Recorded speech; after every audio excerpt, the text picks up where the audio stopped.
Hi guys, welcome to this new tutorial, I believe Synthesize Sunday number 8.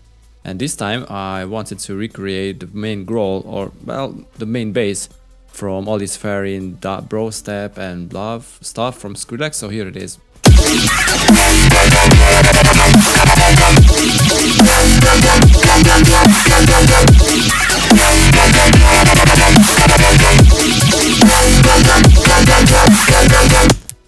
So these are my basses. I know it's not 100% accurate, but I believe they are pretty cool and pretty close. So what I used here is FM8.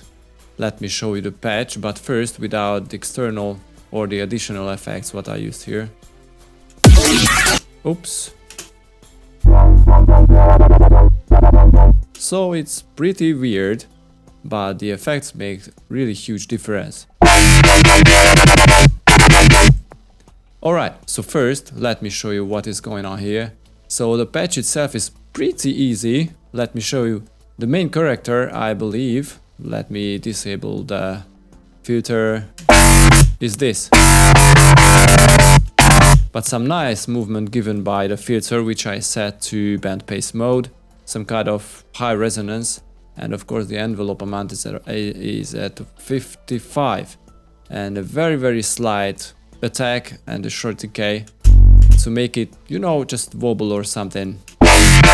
Wob wob. A little saturator. So the first operator is sine wave at ratio 1, of course, which is modulated by a 1+8 on ratio 2. This gives a lot more harmonics, a lot more top end to the sound. And one more operator operates or modulates F, which is D, which is a 1+4 on ratio 4, more top end and more middle.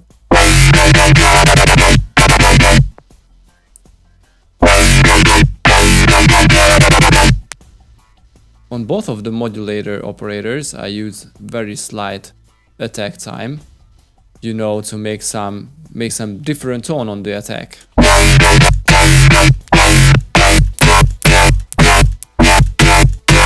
Plus I didn't want to make too much transient on the sound. But this is not that important. The main thing here is the easy and morph page, because there is this timbre envelope stuff here. So I mapped these attack, decay and sustain envelope parts, or don't know how to call them, to macros. Let me show you the macros here. So I have the envelopes time sustain, the attack and the decay on these values. You can experiment with these. And I modulated them during the time to make more movement, more lively sound, you know, not that very static sound.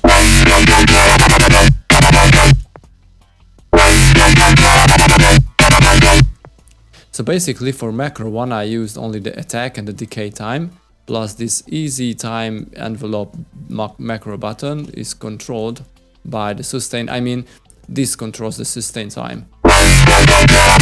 The reason behind this is only to make the sound more vibrant and, you know, more moving sound, not that very static sound. This is the only idea behind them. So after that, there is nothing here really. The effects is some EQing, it is not important at all. And nothing really here, nothing else are really here. Yeah, not even a modulation or something, not even pitch envelope. So this is the main FM8 patch. The first thing is I use some EQ. Let me loop this section. I think it's pretty drastic, the difference between the EQ'd and un-EQ'd sound. So the goal here is to cut all the lows, and on the band 2 or peak 2, or I don't know how to call this, was the reason to get rid of this annoying sweepy sound.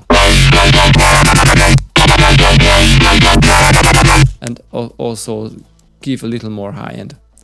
Because The magic is done here by the OTTs. I'm sure you know how cool this preset is for the Ableton Multiband compression plugin. And I use 2 instances after each other.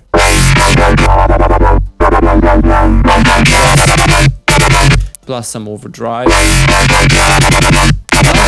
Not too much, but only 24%. And on the 600-700 Hertz area.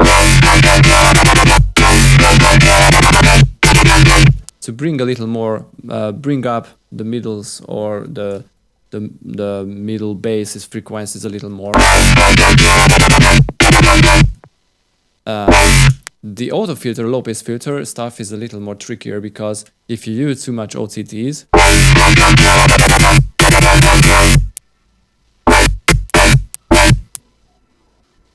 they generate too much noise. So as you can hear, this clicky sound is driven and generated by the OTTs. So I decided to filter them out and make the sound a little more soft, a little more, I mean a little softer, a little, you know, not that very harsh sounding stuff. This is why I automated the low pass filter.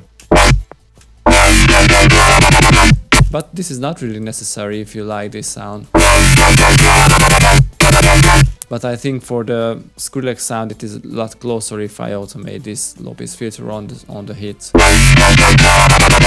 Alright, so after the low pass filter there are more cut on the sweepy frequency and more boost on the highs. Okay, I added some, but very slight amount, of course. Another OTT to smash everything together, to push everything together, and some very slight saturation at the end.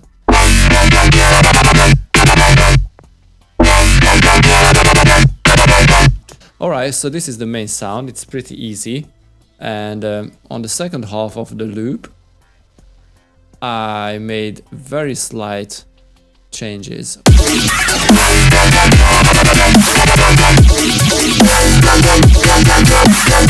So this is almost the same preset.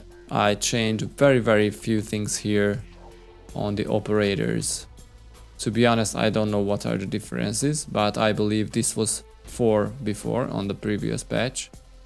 Let's check, let's compare them. And D was 4, yes, 1 + 4. And this time it is on 6. E was the same, I believe, 1.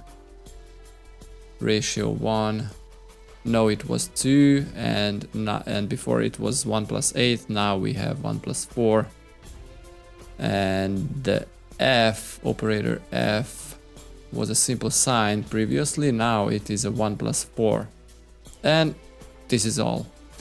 And didn't even change the filtering. And I think I haven't changed anything on the timbre envelopes because they are almost the same. Yes, they're pretty much the same. So I just changed some operators, changed some, you know, rates and waveforms. Plus the only difference here is this EQ, you know, because these changes made some more high end. Created more high end.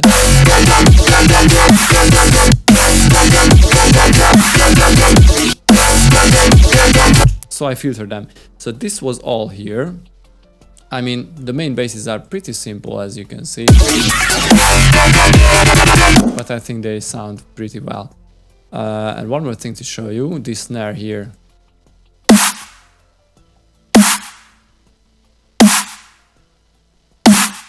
How surprising that this is a full operator snare. No resampling, no other sample layers or anything. This is pure operator synthesis. How cool is that?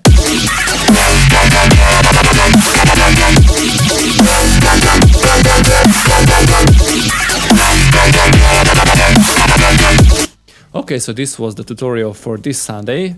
Please subscribe if you like the video and my tutorials, and share, and please comment. I love to read comments. See you next time, guys. Bye bye.